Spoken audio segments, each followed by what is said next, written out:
அயோத்தி மாஹாத்மியம் 7ஆம் அத்தியாயம். ப்ரஹஸ்பதி, ருக்மிணி மற்றும் பிற குண்டங்கள். அகஸ்திய மாமுனிவர் கூறினார், க்ஷீரோதகம் என்று அழைக்கப்படும் அனோந்தர் தீர்த்தத்தை நான் விவரிக்கிறேன். இந்த தீர்த்தம் அதன் நல்ல குணங்களால் கவர்ச்சிகரமானது. இது சீதா குண்டத்தின் வடமேற்கில் அமைந்துள்ளது.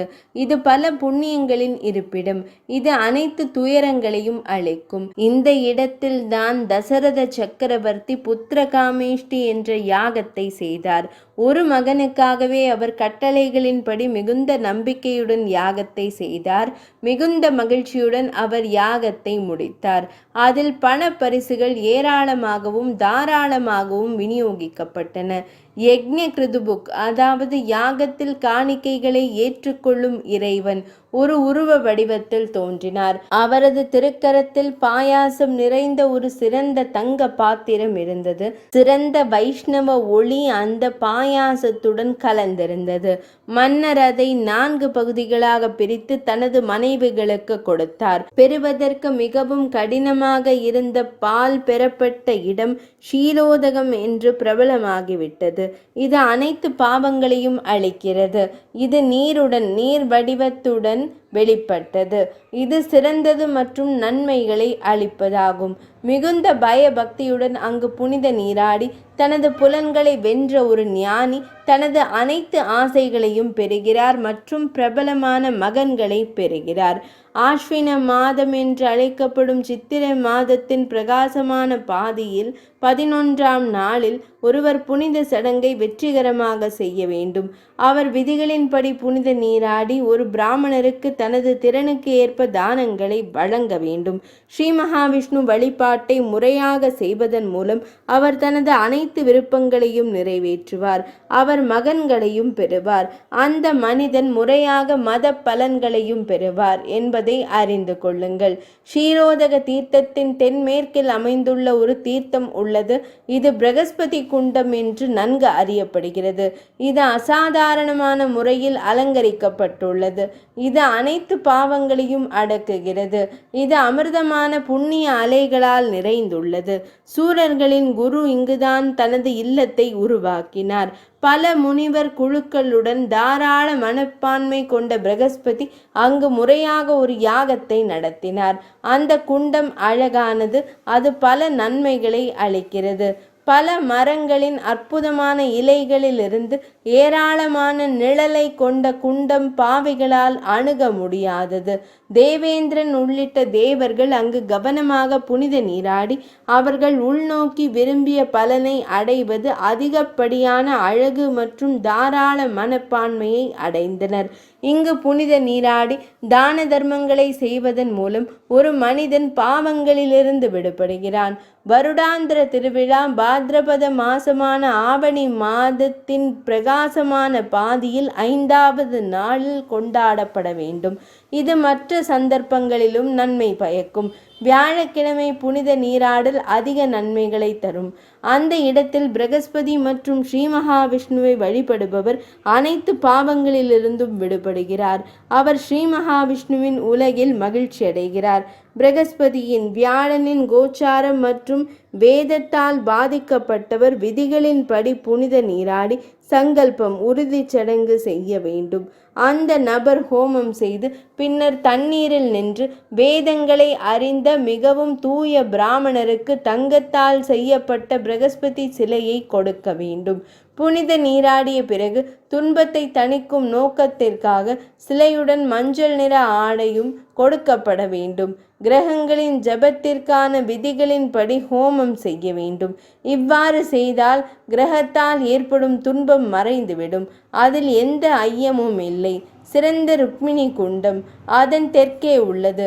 ஸ்ரீகிருஷ்ணரின் அன்பிற்குரிய மென்மையான பெண்மணியான தேவி ருக்மிணி அதை கட்டினார். ஸ்ரீ மகாவிஷ்ணுவே அங்கே தண்ணீரில் தங்குகிறார்.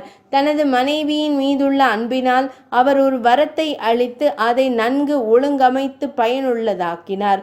தூய்மையுடன் ஒரு மனிதன் புனித நீராடல், ஸ்ரீ வைஷ்ணவ மந்திரங்களுடன் ஹோமம், தனம், தானம், பிராமண வழிபாடு மற்றும் ஸ்ரீ மகாவிஷ்ணு வழிபாடு ஆகியவற்றை அங்கு செய்ய வேண்டும். வருடாந்திர திருவிழாவை கார்த்திகை மாதத்தின் இருண்ட பாதையில் 9ஆம் நாளில் சிறப்பு முயற்சியுடன் கவனமாக கொண்டாட வேண்டும். இதன் மூலம் அனைத்து பாவங்களையும் போக்க வேண்டும்.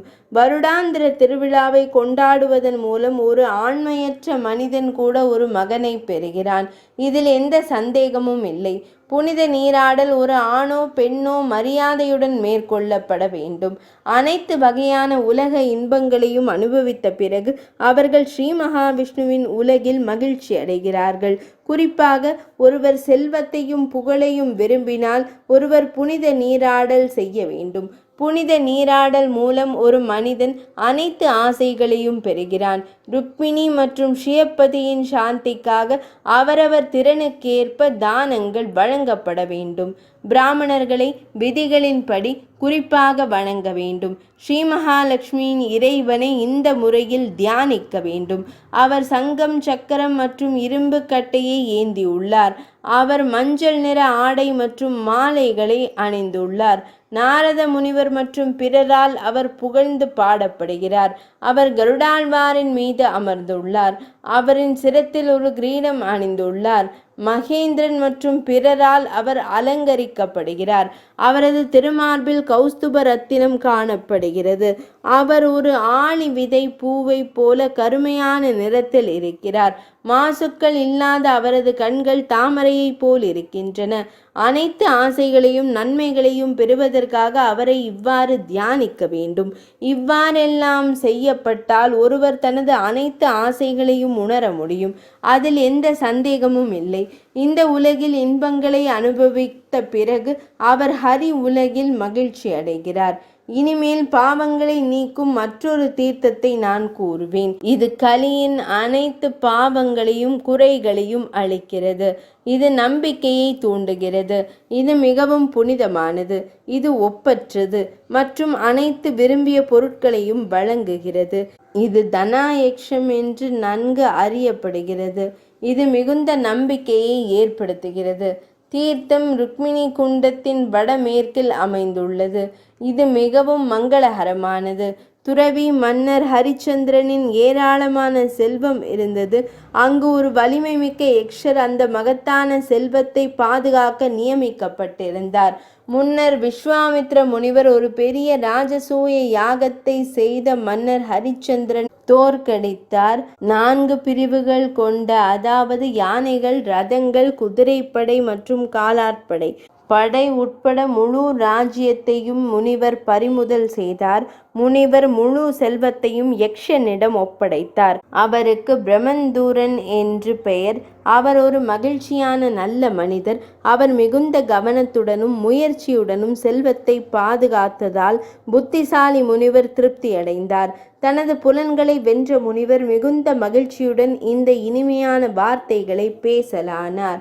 விஸ்வாமித்ர முனிவர் கூறினார், தர்மத்தை அறைந்த யக்ஷரே, எந்த பேராசையும் இல்லாமல் தங்கள் வரத்தை தேர்ந்தெடுங்கள்.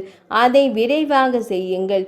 புத்திசாலியான யக்ஷரே, உங்கள் மிகுந்த பக்தியால் நான் மிகவும் மகிழ்ச்சி அடைகிறேன். யக்ஷன் கூறினார், சிறந்த பிராமணரே, நான் விரும்பியபடி ஒரு வரத்தை நீங்கள் எனக்கு வழங்க விரும்பினால் மகா முனிவரே, பிராமண முனிவரே, என் உடலை இனிமையாக மாற்றுவதில் மகிழ்ச்சி அடைவீராக. ஒரு அரசனின் சாபத்தால் அது அருவருப்பான வாசனையாகிவிட்டது. அகஸ்தியமா முனிவர் கூறினார். யக்ஷன் இவ்வாறு கூறிய போது முனிவர் தியானத்தில் விழிகளை மூடினார். அவர் மிகுந்த பக்தியின் காரணமாக அவர் இதற்கு தகுதியானவர் என்பதை அவர் உணர்ந்தார். மரியாதையுடன் சங்கல்ப சடங்கை செய்த பிறகு தீர்த்த நீரால் அவரை நீராட்டினர். ஒரு கணத்திற்குள் அவர் உடல் மிகவும் மனம் மிக்கவராக ஆனார். அப்படி உருமாறிய பிறகு புத்திசாலி யக்ஷன் பணிவுடன் தலை குனிந்து அவர் முன் நின்றார். அவர் பய பக்தியுடன் கைகளை இணைத்து இந்த இனிமையான வார்த்தைகளை பேசலானார்.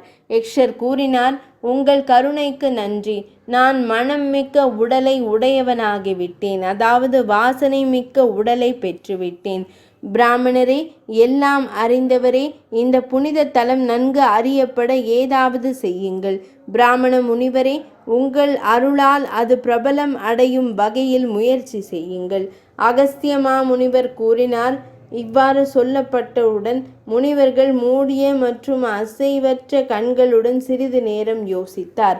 யக்ஷரிடம் மகிழ்ச்சி அடைந்த அவர் அவரிடம் மென்மையான தொனியில் பேசினார். விஸ்வாமித்ர முனிவர் கூறினார், யக்ஷரே, இந்த புனித தலம் ஒப்பற்ற புகழை பெறும். இந்த தீர்த்தம் தன யக்ஷம் என்று நன்கு அறியப்படும். இது உடல் அழகை தரும். இது நம்பிக்கையையும் வளர்க்கும். இங்கே கட்டளைப்படி புனித நீராடுவதன் மூலம் ஒருவர் துர்நாற்றத்திலிருந்து விடுபடுவார். இங்கு புனித நீராடலை தகுதியை விரும்புவோர் கவனமாக எடுக்க வேண்டும். ஒருவரின் நம்பிக்கை மற்றும் நிதி திறனுக்கு ஏற்ப தன தானம் வழங்கப்பட வேண்டும். லக்ஷ்மி வழிபாடு குறிப்பாக செய்யப்பட வேண்டும். புனித நீராடல் மற்றும் தானத்தின் மூலம் ஸ்ரீ லக்ஷ்மி தேவியின் சாந்திக்காக முயற்சி செய்ய வேண்டும். நல்ல புனித சடங்குகளை செய்யும் யக்ஷரே 9 நிதிகளை, அதாவது 9 பொக்கிஷங்களை வணங்குவதன் மூலமும் இது அடையப்படும். அவர் இந்த உலகில் மகிழ்ச்சியை அனுபவிப்பார், மறு உலகில் மகிழ்ச்சி அடைவார். இவை 9 நிதிகள்: மகாபத்மம், பத்மம், சங்கம், மகரம், கச்சபம், முகுந்தம், குண்டம், நீலம் மற்றும் கர்வா. பாவமற்றவரே, இந்த நிதிகளும் இந்த குண்டத்தில் இருப்பார்கள். இவற்றின் சிறப்பு வழிபாடு அதிக நன்மையை தரும். லக்ஷ்மி தேவி மற்றும் நிதிகளை வணங்குவது தண்ணீரின் நடுவில் செய்யப்பட வேண்டும். பல வகையான சமைத்த அரிசி மற்றும் பல்வேறு வகையான ஆடைகளை வழங்க வேண்டும். தங்கம் போன்றவற்றை ஒருவரின் திறனுக்கு ஏற்ப கொடுக்க வேண்டும். ஆனால் இந்த நோக்கத்திற்காக பணத்தை செலவிடுவதில் ஒருவர் மிகவும் கஞ்சத்தனமாக இருக்கக்கூடாது. தர்ம பரிசை கவனமாகவும் இரகசியமாகவும் விநியோகிக்க வேண்டும். பழங்கள் மற்றும் தங்கம், குறிப்பாக யாகங்கள் செய்ய வேண்டும். மாதத்தின் இருண்ட பாதியில் 14ஆம் நாளில் எடுக்கப்படும் புனித நீராடல் அதிக நன்மையை தரும். மிகுந்த நம்பிக்கை கொண்டவர்களால் இது மிகவும் தீவிரமான நம்பிக்கையுடன் செய்யப்பட வேண்டும். வருடாந்திர திருவிழா மாசி மாதமான மாக மாதத்தின் இருண்ட பாதியில் 14ஆம் நாளில் கொண்டாடப்பட வேண்டும். புனித நீராடி மனித ஆத்மாவிற்கு சிறப்பு அர்ப்பணிக்கப்பட வேண்டும். பக்தர் இவ்வாறு கூற வேண்டும்: உச்சியில் பிரம்மதேவரும் கீழே ஒரு புல்லும் உட்பட பிரபஞ்சம் மகிழ்ச்சி அடையட்டும். இவ்வாறு கூறி வலது தோளில் புனித நாளுடன் 3 கைப்பிடி தண்ணீரை அர்ப்பணிக்க வேண்டும். யாகங்கள் இப்படி செய்பவர் ஒருபோதும் மயக்கமடைய மாட்டார். இங்கு நீராடுபவர் ஸ்வர்க்கத்திற்கு செல்வார். இங்கு நீராடுபவர் மகிழ்ச்சியாக இருப்பார். யாகங்கள் ஆரம்பத்தில் உங்கள் வழிபாட்டை நீராடுபவர் செய்ய வேண்டும். கட்டளைப்படி உங்கள் வழிபாட்டால் மனிதர்களின் பாவங்கள் அழிந்துவிடும். வழிபாட்டிற்கான மந்திரம் இது போன்றது: பிரமதங்களின் அதிபதியே வணக்கம். தீர்த்தத்தின் நடுவில் வழிபாடு, சிரவணம் அதாவது கேட்டல் போன்றவை செய்யப்பட வேண்டும். நிதிகள் மற்றும் லக்ஷ்மி தேவியின் வழிபாடு, குறிப்பாக உங்கள் வழிபாடு யக்ஷரே, அப்படியே செய்யப்பட வேண்டும். இதை செய்யும் புத்திசாலி விரும்பிய அனைத்து பொருட்களையும் அடைவான். செல்வத்தை தேடுபவன் செல்வத்தை பெறுவான். மகன்களை தேடுபவன் ஒரு மகனை பெறுவான். முக்தியை நாடுபவன் முக்தியை அடைவான். இங்கே கிடைக்காததுதான் என்ன? யக்ஷரே, மாயையால் யாராவது இங்கே புனித நீராடவில்லை என்றால் நீங்கள் அவரது 1 வருட முழு பலனையும் பறிப்பீர்கள். இது போன்ற வரங்களை அவருக்கு வழங்கிய பிறகு தவத்தின் களஞ்சியமான விஸ்வாமித்ர முனிவர் மறைந்தார். அப்போதிலிருந்து அந்த புனித தலம் பெரும் புகழை பெற்றது. அந்த புனித தலத்தின் முழு நிலமும் தங்கத்தால் ஆனது. அது ஏராளமான தெய்வீக ரத்தினங்களால் பதிக்கப்பட்டுள்ளது. இது எல்லா இடங்களிலும் அற்புதமாக அலங்கரிக்கப்பட்டுள்ளது. கற்றறிந்தவரே, இதை செய்பவரே மிகப்பெரிய இலக்கை அடைகிறார். தன யக்ஷத்தின் வடக்கே பிராமணரே, எல்லா பாவங்களையும் எப்போதும் அழிக்கும் நன்கு அறியப்பட்ட வசிஷ்ட குண்டம் இருக்கிறது. தவத்தின் சிறந்த களஞ்சியமான வசிஷ்ட முனிவர் எப்போதும் அங்கே வசிக்கிறார். தூய புனித சடங்குகளை கொண்ட அருந்ததி தேவி எப்போதும் அவருக்கு அருகில் இருக்கிறார். மிகுந்த தூய்மையான எந்த அறிவுள்ள மனிதனும் குறிப்பாக ஸ்ராத்தத்தை வழங்குவதோடு அங்கு புனித நீராடினால் அவனது தகுதி மிகவும் சிறந்தது. பாவமற்றவரே, வாமதேவரும் அங்கே இருக்கிறார். வசிஷ்ட முனிவரும் வாமதேவரும் மிகுந்த கவனத்துடன் வழிபடப்பட வேண்டும். 2 முனிவர்களும் அங்கே இருக்கிறார்கள். கற்பு மிக்க அருந்ததி தேவியை சிறப்பாக வழிபட வேண்டும். புனித நீராடல் முறையாக மேற்கொள்ளப்பட வேண்டும். மேலும் ஒருவரின் திறனுக்கு ஏற்ப தானமாக வழங்கப்பட வேண்டும். இதில் எந்த சந்தேகமும் இல்லை. அவர் விரும்பிய அனைத்து நன்மைகளையும் பெறுவார். இங்கு புனித நீராடும் ஒருவர் வசிஷ்ட முனிவருக்கு சமமானவராக மாறுவார். வருடாந்திர திருவிழாவை பாத்ரபத மாதமான ஆவணி மாதத்தின் பிரகாசமான பாதியில் 5ஆம் நாளில் சுய கட்டுப்பாடு கொண்ட ஒருவர் தனது விரதமாக கொண்டாட வேண்டும். விழாவை நடைமுறைக்கு ஏற்ப கொண்டாட வேண்டும். ஸ்ரீ மகாவிஷ்ணுவின் வழிபாட்டை இங்கே கவனமாகவும் உண்மையாகவும் செய்ய வேண்டும். அவர், அதாவது வழிபடுபவர், அனைத்து பாவங்களிலிருந்தும் விடுபட்டு ஸ்ரீ மகாவிஷ்ணுவின் உலகில் புனிதப்படுத்தப்பட்டு மதிக்கப்படுவார். புகழ்பெற்ற பிராமணரே, வசிஷ்ட குண்டத்தின் மேற்கில் நிலை கொண்டுள்ள சாகர குண்டம் அனைத்து ஆசைகளையும் நன்மைகளையும் சாதனைகளையும் அருளுவது. இங்கு புனித நீராடி தான தர்மம் செய்வதன் மூலம் அனைத்து ஆசைகளையும் ஒருவர் அடைவார். பர்வண நாட்களில் இங்கு புனித நீராடும் ஒருவர் முழு நிலவு நாளில் கடலில் புனித நீராடி அடையும் அழியாத பலனை அடைவார். எனவே புத்திர பாக்கியம் பெற விரும்புவோர் விதிகளின்படி இங்கு புனித நீராட வேண்டும். சிறப்பு புனித நீராடல் புரட்டாசி மாதத்தின் முழு நிலவு நாளில் எடுக்கப்பட வேண்டும். கற்றறிந்த முனிவரே, இப்படி செய்பவன் எல்லா பாவங்களில் இருந்தும் விடுபடுகிறான். இங்கு புனித நீராடி தன் திறனுக்கு ஏற்ப தான தர்மம் செய்வதன் மூலம் மனிதன் ஸ்வர்க்கத்திற்கு செல்வான். சாகரத்தின் தென்மேற்கில் சிறந்த யோகினி குண்டம் அமைந்துள்ளது. அங்கு நீரில் நிலைநிறுத்தப்பட்ட 64 யோகினிகளும் உள்ளனர். அவர்கள் அனைவரும் சிறந்த சித்திகளை வழங்குகிறார்கள். அவர்கள் அனைத்து ஆசைகளையும் நன்மைகளையும் வழங்குகிறார்கள். புரட்டாசி மாதத்தின் பிரகாசமான பாதியில் 8வது நாளில் யோகினிகளை சாந்தப்படுத்த ஆண்கள் புனித நீராடல் கவனமாகவும் குறிப்பாகவும் எடுக்க வேண்டும். புனித பண் மற்றும் தானங்கள் அனைத்தும் இங்கே பலன் அளிக்கும். யக்ஷினிகள் மற்றும் பிறரை இங்கே வெல்ல முடியும். அதில் எந்த சந்தேகமும் இல்லை. யோகினி குண்டத்தின் கிழக்கே சிறந்த ஊர்வசி குண்டம் உள்ளது. கல்விமானே, இங்கு புனித நீராடும் ஒரு மனிதன் சொர்க்கத்தில் ஊர்வசியை அடைவான். முன்னர் ரைப்யா என்ற ஒரு புத்திசாலி முனிவர் ஒரு துறவி ஆவார். இமயமலை சரிவுகளில் உணவை தவிர்த்து தனது புலன்களை அடக்கி ஒரு பெரிய தவம் செய்தார் என்று கூறப்படுகிறது. விரிவான தவத்தை கண்ட சூரர்களின் இறைவன் பயந்தார். தனது தவத்தில் தடைகளை ஏற்படுத்தியதற்காக ஊர்வசி தேவியை வைராக்கியத்துடன் அனுப்பினார். பேய் என்று அவரால் அனுப்பப்பட்ட கம்பீரமான யானை போன்ற நடையை கொண்ட அந்த பெண்மணி இமயமலை சரிவுகளில் உள்ள ரைப்ய முனிவரின் சிறந்த ஆசிரமத்திற்கு அருகில் தங்கினார். காட்டில் பறவைகள் இனிமையாக கீச்சிடும். மான்கள் கிண்ணறிகளால் விளையாட்டுத்தனமாக பாடப்பட்ட பாடல்களை கேட்டு அசையாமல் நின்றிருந்தன. மேலும் புன்னாகம், கேசரம் மற்றும் அசோகரிடமிருந்து இலைகளும் பூக்களும் அசைந்து பிரிக்கப்பட்டதால் தங்க நிறத்தை கொண்டிருந்தன. 2வது மேருமலை பிரம்மதேவரால் படைக்கப்பட்டதாக தோன்றியது.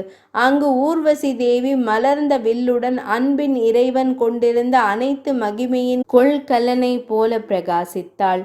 அவள் அதுபோல மிகவும் அசாதாரண அழகை கொண்ட ஒரு அமிர்த நதி. அவளுடைய அங்கங்களின் சிறந்த நிறம் மற்றும் பிரகாசம் காரணமாக அவள் வெள்ளை முத்துக்களின் பளபளப்புடன் பிரகாசிப்பதாக தோன்றியது. அவள் இளமை, இனிமை மற்றும் நகைகளால் அலங்கரிக்கப்பட்டாள். அவள் தன் பார்வையை பின்னோக்கி திருப்பும் போது அவளுடைய பக்கவாட்டு பார்வைகள் வெண்மையான பளபளப்பை வெளிப்படுத்தின. இதன் மூலம் அவள் உதடுகள் புதிய தளிர்களைப் போல இருக்கச் செய்தாள். தேனீக்கள் அவள் காதுகளில் இருந்து முனகும் மாம்பழ கொத்து தொங்கிக் கொண்டிருந்தது. அவள் மொத்தத்தில் தெய்வீக அமிர்தத்திலிருந்து வளரும் பாரிஜாத கொடியைப் போல இருந்தாள். அவளுடைய இடுப்பு மெல்லியதாக இருந்தது. அவளுக்கு அகன்ற இடுப்புகளும் முழுமையாக வளர்ந்த மார்பகங்களும் இருந்தன. அவளுடைய நிறம் அழகாக இருந்தது. அவள் ஒரு சாணை கல்லில் தனது அம்புகளை கூர்மைப்படுத்திய மையல் கடவுளின் கரங்களின் ஈட்டியைப் போல இருந்தாள். அந்த ஆசிரமத்திற்குள் பெரிய கண்களை கொண்ட அந்த பெண்ணை முனிவர் பார்த்தார். ஈசனாரின் கண்ணின் நெருப்பில் எரிந்த 3 கண்களை கொண்ட மையல் கடவுளை ஏமாற்றுவதற்காக ஒரு கன்னியின் உடல் வடிவத்தை உருவாக்கியதாக தோன்றியது. துறவியின் ஒரு கொடியை தனது கச்சையிலும் அதன் மலர்களை தனது காது வளையங்களிலும் இணைத்திருந்த அந்த பெரிய கண்களை கொண்ட பெண்ணை கண்டதும் முனிவரின் புலன்கள் கிளர்ந்து உற்சாகமடைந்தன. அவர் மிகவும் கோபமடைந்தார். கோபத்தால் எரிந்து அவளை சபித்தார். ரைபிய முனிவர் கூறினார், பெண்ணே, மிகவும் அசிங்கமாகிவிடு. உன் அழகை கண்டு மிகவும் பெருமைப்படு. என் தவத்தில் தடைகளை ஏற்படுத்தும் நோக்கத்திற்காகவே நீ என் அருகில் வந்திருக்கிறாய். அகஸ்திய முனிவர் கூறினார். அந்த முனிவரால் இவ்வளவு கோபமாக சபிக்கப்பட்ட போது அற்புதமான கண்களை கொண்ட அந்த பெண் பயபக்தியுடன் தன் உள்ளங்கைகளை கூப்பி முனிவரிடம் மரியாதையுடன் பேசினாள். ஊர்வசி கூறினாள், புனிதமான முனிவரே, நான் மற்றவர்களின் கைகளில் ஒரு கருவியாக மட்டுமே இருந்தேன். அவர்களை முழுமையாக சார்ந்திருந்தேன் என்பதால் என்னில் மகிழ்ச்சி அடைவீராக. நிலையான சபதங்களின் முனிவரே, உங்கள் சாபத்திலிருந்து நான் எவ்வாறு மீட்பை பெற முடியும்? ரைபிய முனிவர் கூறினார், அயோத்தியில் ஒரு மிகப்பெரிய மற்றும் புனிதமான தீர்த்தம் உள்ளது. நீ அங்கே புனித நீராடி உன் அழகை மீண்டும் பெறுவாய். நிச்சயமாக அந்த தீர்த்தம் உன் பெயருக்கு பிறகு புகழ் பெறும். அகஸ்திய முனிவர் கூறினார். அந்த பிராமண முனிவரின் வேண்டுகோளின் பேரில் அவள் மிகுந்த நம்பிக்கையுடன் எல்லாவற்றையும் செய்தாள். அவள் உடனடியாக ஒரு அழகான பெண்ணானாள். அந்த புனித தலம் மிகவும் பிரபலமானது. சிறந்த முனிவரே, யாராவது இங்கு முறையாக புனித நீராடினால் அவர் அல்லது அவள் மிகுந்த வசீகரத்தையும் அழகையும் பெறுவார்கள். அதில் எந்த சந்தேகமும் இல்லை. வருடாந்திர திருவிழா பாத்ரபத மாதமான ஆவணி மாதத்தின் பிரகாசமான பாதியில் 3வது நாளில் நடைபெறும். விரும்பிய அனைத்து பொருட்களையும் அடைய ஸ்ரீ மகாவிஷ்ணுவை இங்குள்ள மக்கள் வழிபட வேண்டும். இப்படி செய்யும் ஒரு கற்றறிந்த மனிதன் எப்போதும் ஸ்ரீ மகாவிஷ்ணுவின் உலகில் வாழ்வான். ஆணோ பெண்ணோ எல்லா ஆசைகளையும் அடைவார்கள். ஊர்வசி குண்டத்தின் தெற்கே முனிவர்களில் சிறந்தவரே கோஷார்க்க குண்டம் உள்ளது. இது அனைத்து பாவங்களையும் என்றென்றும் அளிக்கும் ஒரு பெரிய தீர்த்தமாகும். இங்கு புனித நீராடி தான தர்மங்களை செய்வதன் மூலம் ஒருவர் சூரிய லோகத்தில் மதிக்கப்படுகிறார். இந்த தீர்த்தத்திற்கு இணையான வேறு எந்த தீர்த்தமும் இல்லை. புண்ணும் புண்களும் காயங்களும் உள்ள ஒருவர், ஏழை, தொழுநோயாளி அல்லது துயரத்தில் மூழ்கியவர் புனித நீராடி முறையாக நீராடினால் அனைத்து ஆசைகளையும் அடைய பெறுவார். புனித நீராடல் குறிப்பாக ஞாயிற்றுக்கிழமைகளில் நம்பிக்கையுடன் செய்யப்பட வேண்டும். சூரிய லோகத்திற்கு செல்ல விரும்பினால் பாத்ரபதம், அதாவது ஆவணி மாதம் அல்லது மாக மாதமாகிய மாசி மாதத்தின் பிரகாசமான பாதியில் 6வது நாளில் புனித நீராடல் செய்யப்பட வேண்டும். நீராடலை முறையாகவும் கவனமாகவும் எடுக்க வேண்டும். பௌஷ மாதமான தை மாதத்தில், குறிப்பாக ஞாயிற்றுக்கிழமைகளில் புனித நீராடல் மிகவும் நன்மை பயக்கும். ஞாயிற்றுக்கிழமையுடன் இணைந்த 7ஆம் நாளில் புனித நீராடுவது மிகவும் நன்மை பயக்கும். அதாவது பானு சப்தமி தினத்தில் நீராடுவது. முன்பு சூரிய குலத்தில் கோஷா என்ற ஒரு மன்னன் இருந்தான். கடலால் சூழப்பட்ட முழு பூமிக்கும் அவன் ஒரே பேரரசனாக இருந்தான். அவனது புகழின் காரணமாக 3 உலகங்களின் கோள்களும் அற்புதமாக பிரகாசித்தன. அவனது வீரத்தின் காரணமாக குறிப்பிடத்தக்க வகையில் ஒளி வீசிய அவன் மற்றொரு சூரியனைப் போல தோன்றினான். அவன் தனது வலிமையான துணிச்சலான கரங்களால் எதிரிகளின் கூட்டத்தை வென்றான். அந்த ஆட்சியாளர் பூமியின் நிர்வாகத்தை அமைச்சர்களிடம் ஒப்படைத்தவுடன் வேட்டையாடுவதில் ஆர்வம் கொண்ட அவன் பல மரங்கள் அடர்த்தியாக வளர்ந்த காட்டில் அலைந்தான். அந்த மன்னன் அழகாக இருந்த போதிலும் முந்தைய பிறவிகளின் பாவங்களால் அவனது தாமரை போன்ற திருக்கரங்கள் புழுக்களால் பாதிக்கப்பட்டன. இது அசுபத்தை குறிக்கிறது. அவன் எல்லா பெருமையும் இல்லாதவன். அவன் தனியாக வேட்டையாடி கொண்டிருந்தான். ஒரு முறை அவன் காட்டில் இங்கும் அங்கும் அலைந்து திரிந்து மான்கள், பன்றிகள் மற்றும் பலவற்றை கொன்றான். அவன் தாகத்தால் பீடிக்கப்பட்டான். அவன் உடல் மிகவும் சோர்வடைந்து மெலிந்து போனது. அவன் முன்னால் ஒரு ஏரியை கண்டான். முனிவர்கள் புனித நீராடி சந்தியா பிரார்த்தனைகள் போன்றவற்றை செய்வதில் ஈடுபட்டிருந்தனர். அதன் பிறகு மன்னன் ஆச்சாரமான சடங்கை முறையாக செய்து புனித நீராடினான். தற்போது அவன் ஒரு தெய்வீக உடலை ஏற்றுக்கொண்டான். அவன் மனம் மகிழ்ச்சியால் நிறைந்து மாசுகளிலிருந்து விடுபட்டது. அது ஒரு தீர்த்தம் என்பதை முனிவர்களிடமிருந்து அவன் அறிந்தான். பின்னர் அவன் சூரியனுக்கு பிரியமான பிரார்த்தனையை செய்தான். மன்னன் கூறினான், முனிவரே, தேவர்களின் தலைவர்களின் தலைவரே, தமக்கு நமஸ்காரம். உணர்வு வடிவில் உள்ள இறைவனுக்கு நமஸ்காரம். பிரபஞ்சத்திற்கு மகிழ்ச்சியை தரும் சவித்ருவிற்கு நமஸ்காரம். பகவானிற்கு நமஸ்காரம். ஒளியின் இருப்பிடத்திற்கு நமஸ்காரம். 3 வேதங்களுக்கு ஒத்த உலகங்களுக்கு நமஸ்காரம். உங்களுக்கு நமஸ்காரம். விவஸ்வானுக்கு, யோகத்தை அறிந்த இறைவனுக்கு, சத் இருப்பு வடிவிலான இறைவனுக்கு, கருணை மிக்கவருக்கு மிகப்பெரிய வணக்கம். பெரிய இறைவனுக்கு, 3 உலகங்களின் இருளை அகற்றுபவருக்கு, சிந்திக்க முடியாத இறைவனுக்கு, எப்போதும் அற்புதமான ஒளியை கொண்ட உங்களுக்கு வணக்கம். யோகத்தை விரும்புபவருக்கு வணக்கம். யோகத்திற்கு வணக்கம். எப்போதும் யோகத்தை அறிந்தவருக்கு வணக்கம். ஓங்காரத்திற்கு வணக்கம்.